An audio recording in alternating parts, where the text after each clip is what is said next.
passed ordinances to allow dispensaries. How do you plan to approach attracting and establishing a dispensary and other cannabis industries?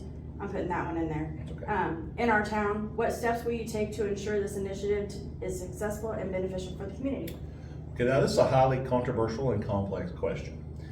The council has voted to pursue this sort of thing, and I know that we've already looked into it a little bit and it didn't come to fruition.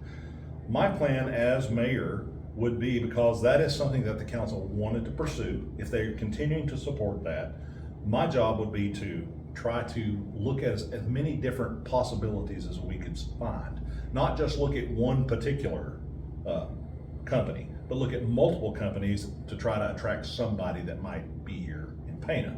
And so if we get something like a dispensary here, I'm sure that's going to be very beneficial for the tax base. It usually is for small towns.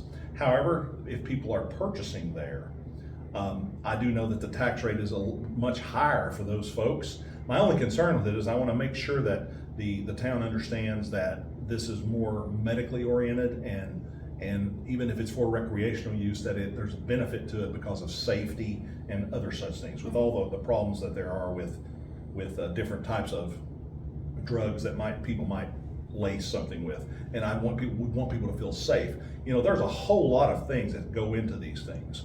They have to be vetted for safety, security, make sure that they're in a proper location. There's lots of stuff that people have to go through to set up this type of distribution center. Mm-hmm. And also, like your smaller shops, if people were to set up something like that, outside of that, there's also a lot of government enforced rules that people have to follow.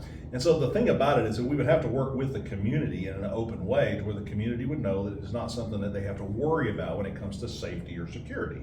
I think that's really important to a lot of people. But as far as trying to get it here, the way to get it here is not to put all your eggs in one basket. It's to look in a variety of places to see what we can find that might be willing to come here, and then go from there. Okay. So the city already has done that. We are in active negotiation with the dispensary and a cultivation site. The cultivation site, we're looking at our industrial park. The cannabis dispensary, we're looking at closer to the downtown area. So that process is already underway. I can't really discuss the great details of it, but I can promise you that it is not off the table, and it is an active discussion to bring that to our community. So I'm still all for it. We're actively working on it, and I have great confidence that it will fulfill and we will see it come here. Okay.